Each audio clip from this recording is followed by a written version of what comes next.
Mangaluru jewellers ಮಳಿಗೆಯ salesman ರಾಘವಾಚಾರ್ಯವರನ್ನ ಹತ್ಯೆಗೈದ ಆರೋಪಿ 30 ವರ್ಷ ಪ್ರಾಯದ ಶಿಫಾಜ್ನನ್ನ ಕಾಸರಗೋಡು ಪೊಲೀಸರ ಸಹಕಾರದಿಂದ ಬಂಧಿಸಲಾಗಿದ್ದು, ಪತ್ತೆ ಕಾರ್ಯದಲ್ಲಿ ಸಹಕರಿಸಿದ ಕಾಸರಗೋಡು ಮತ್ತು ಮಂಗಳೂರು ಪೊಲೀಸ್ ತಂಡಕ್ಕೆ ಪ್ರಶಂಸಾ ಪತ್ರ ಮತ್ತು ನಗದು ಬಹುಮಾನವನ್ನ ಎಂದಲ್ಲಿ ಮಂಗಳೂರು ಪೊಲೀಸ್ ಆಯುಕ್ತ ಕುಲದೀಪ್ ಕುಮಾರ್ ಚೈನ್ ಅವರು ವಿತರಿಸಿದ್ದಾರೆ.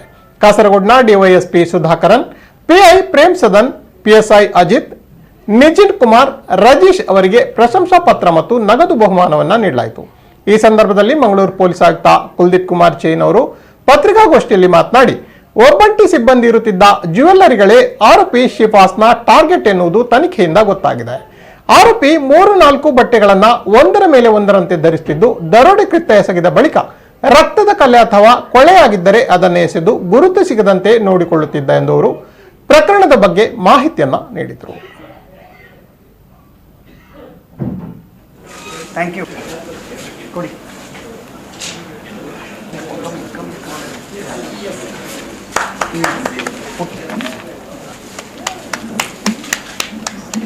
Thank you. ಗ್ರೂಪ್ ಫೋಟೋ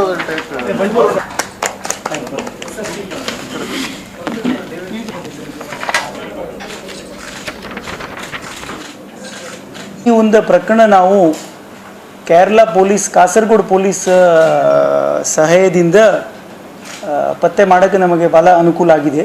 ಅವ್ರಿಗೂ ಸಹ ಈ ಒಂದು ಪತ್ರಿಕಾಗೋಷ್ಠಿಯಲ್ಲಿ ಕರೆದಿದ್ದೀವಿ.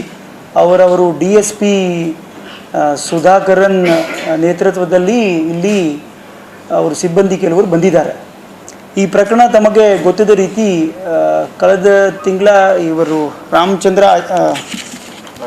ರಾಘವೇಂದ್ರ ಆಚಾರ್ಯರವರದು ಏನು ಮರ್ಡರ್ ನಮ್ಮಲ್ಲಿ ಆಗಿತ್ತು, ಈ ವಿಚಾರವಾಗಿ ಇನಿಷಿಯಲಿ ಅದು ನೋಡುವಾಗ ನಾವು ಇದು ಒಂದು ಕ್ಲೂಲೆಸ್ ಮತ್ತು ಈ ಮೋಟಿವ್ ನಮಗೆ ತಿಳ್ಕೊಳ್ಳೋದಕ್ಕೆ ಭಾಳ ಕಷ್ಟ ಆಗಿತ್ತು.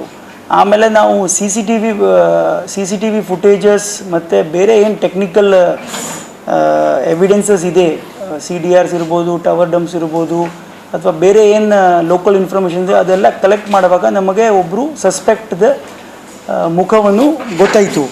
ಆ ಸಸ್ಪೆಕ್ಟದ ಮಾಹಿತಿ ಮೇಲೆ ನಾವು ನಮ್ಮ ಎಕ್ಸಿಸ್ಟಿಂಗ್ ಏನು ಕ್ರಿಮಿನಲ್ ಡೇಟಾಬೇಸ್ ಇದೆ ಅದರಲ್ಲಿ ಮ್ಯಾಚ್ ಮಾಡಿದ ಪ್ರಕರಣ ಇರ್ಬೋದು, ಅಥವಾ ಅಕ್ಕಪಕ್ಕ ಜಿಲ್ಲೆ, ರಾಜ್ಯ, ಅದರಲ್ಲಿ ಎಲ್ಲ ಅವ್ರದ್ದು ಫೋಟೋವನ್ನು ಎಲ್ಲರ ಕಡೆ ಸರ್ಕ್ಯುಲೇಟ್ ಮಾಡಿ ಮಾಹಿತಿ ಕಲೆ ಹಾಕೋಕ್ಕೆ ಪ್ರಯತ್ನವನ್ನು ಪಟ್ಟಿದ್ದೀವಿ.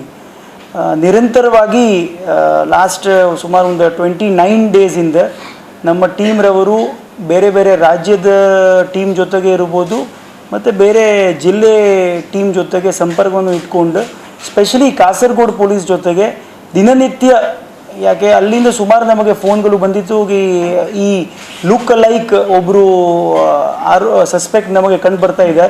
ಸೊ ನಾವು ಕಾಲಕ್ಕೆ ಅಲ್ಲಿ ಹೋಗಿ ಅವ್ರ ಜೊತೆಗೆ ಸಂಪರ್ಕವನ್ನು ಮಾಡಿ ವಿಚಾರ ಮಾಡಿ ಅಲ್ಲಿ ವೆರಿಫೈ ಮಾಡ್ಕೊಂಡು ಬರುವಾಗ ಕೊನೆಯದಾಗಿ ಮೊನ್ನೆ 2ನೇ ತಾರೀಕಲ್ಲಿ ನಮಗೆ ಒಂದು ಸಫಲತೆ ಕಂಡು ಬಂದಿದೆ. ಅವರು ಕೇರಳ ಪೊಲೀಸ್, ಕಾಸರಗೋಡು ಪೊಲೀಸರವರ ಸಿಬ್ಬಂದಿರವರಿಗೆ ಈ ಏನು ನಮ್ಮ ಆರೋಪಿ ಇದ್ದಾನೆ ಅವನು ಅದೇ ಥರದ ಬ್ಯಾಕ್ ಪ್ಯಾಕ್ ಏನು ಹಾಕ್ಕೊಂಡು ಓಡಾಡ್ತಾ ಇದ್ದ, ಆ ಒಂದು ನಿಟ್ಟಿನಲ್ಲಿ ಅವ್ರಿಗೆ ಅಲ್ಲಿ ಗುರುತಿಸಿ ಅವನಿಗೆ ಮೇಲ್ನೋಟಲ್ಲಿ ವಿಚಾರ ಮಾಡುವಾಗ ಆ ಸಂಶಯ ಮೇಲೆ ಮತ್ತು ದೀರ್ಘವಾಗಿ ವಿಚಾರ ಮಾಡಿ ನಮಗೂ ಸಹ ಅವರು ತಿಳಿಸಿ ನಮ್ಮ ತಂಡ ಅಲ್ಲಿ ಹೋಗಿ ವಿಚಾರ ಮಾಡುವಾಗ ನಮ್ಮ ಏನು ಮಂಗಳೂರು ಸಿಟಿಯಲ್ಲಿ ಏನು ಪ್ರಕರಣ ಆಗಿದೆ ಈ ವಿಚಾರ ಅವನು ಒಪ್ಕೊಂಡಿದ್ದಾನೆ. ಈ ವಿಚಾರವಾಗಿ ಅವರ ಕಡೆಯಿಂದ ನಾವು ಇವನಿಗೆ ವರ್ಗಾವಣೆ ಮಾಡಿ ಶಿಫಾಸ್ ಎಂಬ ಆರೋಪಿಗೆ ನಾವು ಈಗಾಗಲೇ ದಸ್ತಗಿರಿ ಮಾಡಿದ್ದೀವಿ. ಈಗ ಅವರು ಕೋರ್ಟ್ ಆರ್ಡರ್ ಮೇಲೆ ನಮ್ಮಲ್ಲಿ ಪೊಲೀಸ್ ಕಸ್ಟಡಿಯಲ್ಲಿ ಇದ್ದಾರೆ.